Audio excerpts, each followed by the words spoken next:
প্রিয় ছাত্রছাত্রীরা, আজকে আমি তোমাদেরকে এই ভিডিওর মাধ্যমে ক্লাস 9-এর জীবনবিজ্ঞানের যে সমস্ত প্রশ্নগুলো দেওয়া হয়েছে তৃতীয় পর্যায়ে মূল্যায়নের জন্য, অর্থাৎ থার্ড সামেটিভের জন্য 8 নম্বর স্কুলের পেজ নম্বর 369, এই 8 নম্বর স্কুলের বিভাগ ক, খ এবং গ, এই তিনটি বিভাগের যে সমস্ত প্রশ্নগুলো আছে এমসিকিউ এবং এসকিউ টাইপসের প্রশ্ন, অর্থাৎ 1 নম্বর এবং 2 নম্বর প্রশ্ন, এই তিনটি বিভাগের সমস্ত প্রশ্নের উত্তর আমরা আলোচনা করবো আজকে এই ভিডিওর মাধ্যমে। তোমরা ভিডিওটা শুরু থেকে শেষ অবধি অবশ্যই দেখবে, আর চ্যানেল যদি নতুন হয়ে থাকে অবশ্যই চ্যানেলটাকে সাবস্ক্রাইব করে রাখে পরবর্তী যে স্কুলগুলো আছে সেগুলোর প্রশ্ন উত্তর পাওয়ার জন্য, এবং এর আগের যে স্কুলগুলো ছিল সেগুলোর প্রশ্ন উত্তর আমরা আলোচনা করেছি অনেক প্রশ্ন উত্তরের, সেগুলো তোমরা প্লেলিস্ট থেকে পেয়ে যাবে, সেখান থেকে দেখে নিও সেই প্রশ্ন উত্তরগুলো। আজকে আমরা এই 8 নম্বর স্কুলের প্রশ্ন উত্তরগুলো আলোচনা করব, এবং এই প্রশ্ন উত্তরের পিডিএফ তোমরা আমাদের টেলিগ্রাম চ্যানেল থেকে পেয়ে যাবে পরবর্তীতে। ডেসক্রিপশনে লিঙ্ক দেওয়া আছে, টেলিগ্রাম চ্যানেলে যুক্ত হয়ে যেতে পারো সেখান থেকে। বিভাগ ক, সেখানে 15টা প্রশ্ন আছে, 1 নম্বর করে দেওয়া। 15 নম্বর 1-এর দাগে বলা আছে কি, প্রতিটি প্রশ্নের সঠিক উত্তরটি নির্বাচন করে তার ক্রমিক সংখ্যা সহ লেখো। 1.1 শ্রেণীবিন্যাসের ক্ষুদ্রতম ও কার্যকরী একক কোনটি? তাহলে শ্রেণীবিন্যাসের ক্ষুদ্রতম ও কার্যকরী একক কোনটি, সেটা লিখবে অপশান ডি, অর্থাৎ প্রজাতি। এরপরে কোন উদ্ভিদ গোষ্ঠীকে ভাস্কুলার ক্রিপ্টোগ্যামস বলা হয়? Pteridophyta, option B. পরে পেজে ছিল 3-এর প্রশ্ন, কোন পর্বের প্রাণীদের মধ্যে কোলোব্লাস্ট কোষ দেখা যায়? তাহলে এটা হবে কি অপশান এ, অর্থাৎ কি টিনোফোরা। এরপরের প্রশ্ন, tracheid, trachea, xylem parenchyma, xylem তন্তু, শিবনল, সঙ্গীকোষ, ফ্লোয়েম প্যারেনকাইমা, ফ্লোয়েম তন্তু, এই উপাদানগুলির মধ্যে কতগুলি সজীব? তো এখানে দেখো কোনটা কোনটা সজীব, সেটা হবে কি আমাদের জাইলেম প্যারেনকাইমা, তারপর হবে শিবনল এবং সঙ্গীকোষ, শিবনল সঙ্গীকোষ, তারপরে হবে ফ্লোয়েম প্যারেনকাইমা। তাহলে এখানে কটা, 4টে, অপশান সি। এরপরে প্রশ্ন, জলে দ্রাব্য ভিটামিন কোনটি? তাহলে এটা হবে অপশান সি, KEDA। এটা হচ্ছে এই 4টে হচ্ছে ফ্যাটে দ্রবণীয়, এবং এই ভিটামিন বাকি যেটা বি এবং সি তারা হচ্ছে জলে দ্রবণীয়, অর্থাৎ জলে দ্রাব্য ভিটামিন হলো ভিটামিন সি। এখানে অপশান আছে ভিটামিন সি, অপশান ডি। এই 3 মানে অপশান সি সঠিক উত্তর হবে। এরপরে স্তম্ভ 1 এবং স্তম্ভ 2 এর মধ্যে সমতা বিধান করে সঠিক উত্তরটি নির্বাচন করো। প্রথম প্রশ্ন কি, রাইবোজোম। তার রাইবোজোম এখানে হবে কি প্রোটিন সংশ্লেষ। লাইসোজোম, তাহলে সেটা হবে এখানে আত্মঘাতী থলি। মাইটোকন্ড্রিয়া, সেটা হবে কোষের শক্তিঘর, এবং ক্লোরোপ্লাস্ট সেটা হবে খাদ্য সংশ্লেষ। তাহলে এগুলো দেখো এ মিলে না। এবার এ কোথায় আছে? 3-এ, A3-এ আছে, এটা A3-এ আছে, ডিতেও A3-এ আছে। বি হচ্ছে কি লাইসোজোম, বি হচ্ছে 4-এ আছে, B4-এ আছে, এখানেও B4-এ আছে। সি হচ্ছে মাইটোকন্ড্রিয়া, 1-এ আছে, আচ্ছা সি এখানে 1 আছে, তাহলে এটা আমাদের সঠিক উত্তর হবে অপশান ডি। এরপরে প্রশ্ন, সালোক সংশ্লেষের আলোক বিক্রিয়ায় উৎপন্ন উপজাত পদার্থ কোনটি? সেটা হবে অপশান এ। এরপরে কোন রক্তবাহ বিশুদ্ধ রক্ত বহন করে? সেটা হবে ফুসফুসীয় শিরা। এরপরে মানুষের লোহিত রক্তকণিকার গড় আয়ু কত? 120 দিন, অপশান ডি। তারপরে আছে প্রদত্ত কোনটি স্ত্রী এডিস মশা বাহিত রোগ? সেটা হবে অপশান ডি, অর্থাৎ ডেঙ্গি। এরপরে দুধ থেকে দই তৈরিতে কোন অণুজীব সাহায্য করে? সেটা হবে ব্যাকটেরিয়া, অপশান সি। এরপরে যে প্রশ্নটা আছে দেখো, তোমার বন্ধু অসুস্থ হয়ে পড়েছে, তার দেহে রোগের যে উপসর্গগুলি দেখা দিয়েছে সেগুলি হলো বমি, পেটে যন্ত্রণা, পেশির খিঁচুনি এবং বারবার জলের মতো মলত্যাগ। ওই বন্ধুটির দেহে কোন রোগের লক্ষণ দেখা দিয়েছে? সেটা এখানে হবে কি ডায়রিয়া, অপশান এ। এরপরের প্রশ্ন কি, সেটা বলা আছে যে কোনটি সঠিক খাদ্য শৃঙ্খল? তাহলে এটা হবে অপশান বি, যে ফাইটোপ্লাঙ্কটন, জুপ্লাঙ্কটন, মাছ, তারপরে বক। এরপরে প্রশ্ন, 10% সূত্রের আবিষ্কারক হলেন? এটা হবে অপশান ডি, অর্থাৎ লিন্ডম্যান। এরপরের প্রশ্ন, কোন শৈবালকে বিকল্প খাদ্যের উৎস হিসেবে ব্যবহার করা হয়? সেটা হবে ক্লোরেল্লা, অপশান বি। তাহলে এখানে যে এমসিকিউ টাইপ প্রশ্নগুলো ছিল সেগুলো হলো। এরপরের প্রশ্নগুলো কি আছে দেখো, বিভাগ খ, সেখানে যে প্রশ্নগুলো আছে নেক্সট পেজে আলোচনা করবো আমরা প্রশ্নগুলো। প্রথম প্রশ্ন ছিল কি, কোষ প্রাচীরের একটি কাজ লেখো, লিখবে। এরপরে প্রদত্ত 4টি বিষয়ের মধ্যে 3টি একটি বিষয়ের অন্তর্গত, সেই বিষয়টি খুঁজে বের করে লেখো। এখানে তোমাদের আর্থ্রোপোডাটা আলাদা হয়ে যাবে। এরপরে আছে পরিপোষক চক্রে বিয়োজকের ভূমিকা বুঝিয়ে দাও। এরপরে লিপিড বিপাকের সঙ্গে সম্পর্কযুক্ত ধমনী গাত্রের একটি সমস্যার নাম লেখো। এরপরে যে কোনো একটি অপরিহার্য অ্যামাইনো অ্যাসিডের উদাহরণ দাও। প্রদত্ত বাক্যটিতে একটি শব্দের পরিবর্তন করে বাক্যটি ভুল সংশোধন করে ছত্রাক ও গাছের মূলের মধ্যে পরজীবীর সম্পর্ক দেখা যায়। এটা তোমরা লিখবে সঠিকটা। নিচে সম্পর্কযুক্ত একটি শব্দজোট দেওয়া আছে, প্রথম জোটটি সম্পর্ক বুঝে দ্বিতীয় জোটটি শূন্যস্থানে উপযুক্ত শব্দ বসাও। এটা হবে মাংসাশী প্রাণী গৌণ খাদক এবং তৃণভোজী প্রাণী হচ্ছে প্রাথমিক খাদক। তাহলে এটা তোমরা তৃণভোজী প্রাণী এখানে তোমাদের লিখতে হতো, তাহলে এটা হলো। এরপরে দেখো 4 দাগে যে প্রশ্নগুলো ছিল তাহলে আমাদের 3 কমপ্লিট। আচ্ছা, এই শূন্যস্থান হয়নি, তাহলে 3 দাগে শূন্যস্থান।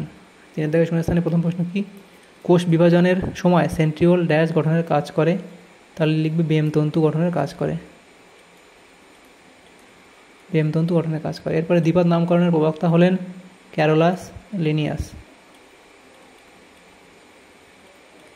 Carolus Linnaeus. এরপরে অ্যান্টিবডি রাসায়নিক গঠনগতভাবে ড্যাশ দ্বারা গঠিত, সেটা হবে প্রোটিন দ্বারা গঠিত হয়। যকৃৎ থেকে ড্যাশ খরিত হয়, এটা হবে কি পিত্তরস। এরপরে ড্যাশ শক্তির উৎপাদনে প্রত্যক্ষভাবে কোনো প্রকার দূষণ সৃষ্টি হয় না, তাহলে লিখবে সৌরশক্তি। এরপরে প্রশ্ন কি, বিদ্যুৎ সাশ্রয় করার জন্য বাল্বের পরিবর্তে ড্যাশ ব্যবহার করা উচিত, CFL বা LED,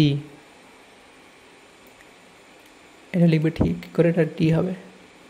এরপরে প্রশ্ন ছিল কি, কোষের ড্যাশ অঙ্গাণুতে গ্লাইকোলাইসিস ঘটে, তাহলে সেটা হবে কি সাইটোপ্লাজম অঙ্গাণুতে,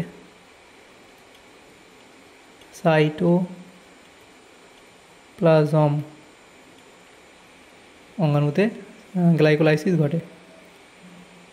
এরপরের যে প্রশ্নগুলো দেখো 4 দাগে ঠিক ভুল নির্ণয় করতে বলা হয়েছে। তো প্রথম যে প্রশ্নটা ছিল কি, ভাইরাস সংক্রমিত রোগ হলো ম্যালেরিয়া, এটা এখানে মিথ্যা বলা হয়েছে, কারণ কি এটা একটা প্রোটোজোয়া ঘটিত রোগ। এরপরে প্রশ্ন, টিকাকরণে সক্রিয় অর্জিত অনাক্রমতা গড়ে ওঠে, এটা ঠিক বলা হয়েছে। এরপরে বাষ্পমোচনকে প্রয়োজনীয় ক্ষতিকর পদ্ধতি বলা হয়, এটা ঠিক বলা হয়েছে। নেক্সট প্রশ্ন, বৃক্কের গঠনগত কার্যমূলক ও কার্যমূলক দেখা হলো নেফ্রন, এটাও ঠিক। খাদ্য পিরামিড সর্বদা অবশিষ্ট প্রকৃতির হয়, এটা ভুল বলা হয়েছে। এরপরে সক্রিয় পরিবহনে বাহক অণু বিশেষ ভূমিকা পালন করে, এটা ঠিক বলা হয়েছে। এরপরে আছে স্তম্ভ বিস্তম্ভ মেলা, 5 দাগের প্রশ্ন, ত্রিস্তরীয় আবরণী, সেটা হবে অপশান ডি কোষ পর্দা। এরপরে আছে মুনেরা, তাহলে সেটা হবে প্রোক্যারিওটস। তারপর যেটা আছে সেটা হলে ক্রেবস চক্র, সেটা হবে মাইটোকন্ড্রিয়া। এরপরে আছে পশুপালন, সেটা হবে পোলট্রি ও ডেয়ারি। এরপরে যেটা হলো ভাজক কলা, সেটা হলো বিভাজনে সক্ষম। এরপরে যে প্রশ্নগুলো আছে দেখো, সেটা হলো বিভাগ্য, এই প্রশ্নগুলো 2 নম্বর করে দেওয়া আছে, এগুলো আমরা নেক্সট পেজে আলোচনা করব। প্রথম প্রশ্ন কি, সেখানে বলা আছে দেখো যে ট্যাক্সোনমি ধাপগুলি কী কী। এরপরে উভচর উদ্ভিদ বলতে কী বোঝায়, মানবদেহে হৃৎপিণ্ডের ভূমিকা ব্যাখ্যা করো, স্ক্লেরেনকাইমা কলার 2টি বৈশিষ্ট্য লেখো, যুগ্ম প্রোটিনের 2টি উদাহরণ দাও।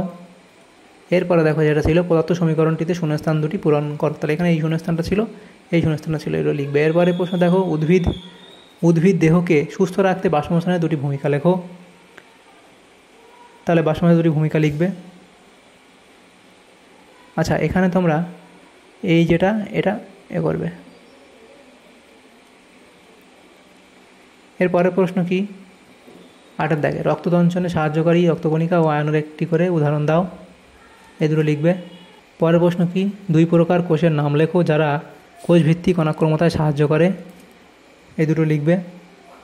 দেখো আগে কি কোনো প্রশ্ন বাদ গেল, 5-এর পরে 6, 6-এর পরে 7, 8, ঠিক আছে। 10 দাগের প্রশ্ন কি বলা আছে দেখো, ধৌতকরণে ব্যবহৃত 2টি পদার্থের নাম লেখো, ডিপিটি ভ্যাকসিন কোন কোন রোগের আক্রমণ প্রতিরোধ করে, তারপর এই 3টে রোগের নাম করে লিখবে। এরপরে বাস্তুতন্ত্রে শক্তি প্রবাহ সর্বদা একমুখী হয় কেন, বৃষ্টির জল ধরে রাখার 2টি পদ্ধতির নাম লেখো, তাহলে দুটো লিখবে। দেখো এখানে পরে প্রশ্ন ছিল দুটি পুনর্নবীকরণযোগ্য শক্তি উৎসের নাম লেখো, তাহলে সেটা একটা সৌরশক্তি আর একটা তোমরা বায়ুশক্তি লিখবে। একটা সৌরশক্তি লেখা আছে, তোমরা 2 লিখবে কি বায়ুশক্তি। তাহলে এটা হলো। এরপরে প্রশ্ন যেটা বলা আছে কি প্রশ্নবোধক যে জায়গাটা আছে, প্রশ্নবোধক স্থান দুটি পূরণ করো। তাহলে এখানে শূন্যস্থান ছিল, তাহলে পাকস্থলী, উৎসেচক, ক্ষরণস্থল, সেখান থেকে এটা হবে সাবস্ট্রেটের নাম প্রোটিন এবং উৎসেচকের নাম কী হবে সেটা হবে পেপসিন, এখানে লিখবে। আর এখানে তোমাদের হবে লালাগ্রন্থি, তাহলে লালাগ্রন্থি সিদ্ধশ্বেতসার এবং এটা উৎসেচকের নাম হচ্ছে টায়ালিন। এরপরে যে প্রশ্নটা আছে দেখো, তুমি পরীক্ষা কক্ষে প্রশ্নপত্র পড়ে নিয়ে খাতায় উত্তর লিখছো, তোমার দেহের কোন কোন কলা এই কাজে তোমাকে সাহায্য করছে, তাহলে এইগুলো তোমরা এত অবধি লিখে দেবে, তাহলে এই প্রশ্নের উত্তর তোমাদের হয়ে যাবে। তাহলে দেখো আমাদের এখানে যে প্রশ্নগুলো ছিল ক্লাস 9-এর বিভাগ ক, খ এবং গ এর মধ্যে এই 3টি বিভাগে যে প্রশ্নগুলো ছিল জীবন বিজ্ঞানের 7 নম্বর স্কুলের, এটা 8 নম্বর স্কুলের সমস্ত প্রশ্নের উত্তর আমরা আলোচনা করলাম আজকে এই ভিডিওর মাধ্যমে। তোমাদের যদি সামান্যতম উপকার এসে থাকে ভিডিওটা অবশ্যই লাইক করবে এবং বেশি বেশি করে বন্ধুদের সাথে শেয়ার করবে। আর পরবর্তী যে স্কুলগুলো আছে সেগুলোর প্রশ্ন উত্তর পাওয়ার জন্য অবশ্যই তোমরা আমাদের চ্যানেলটাকে সাবস্ক্রাইব করে রাখবে। Thanks for watching.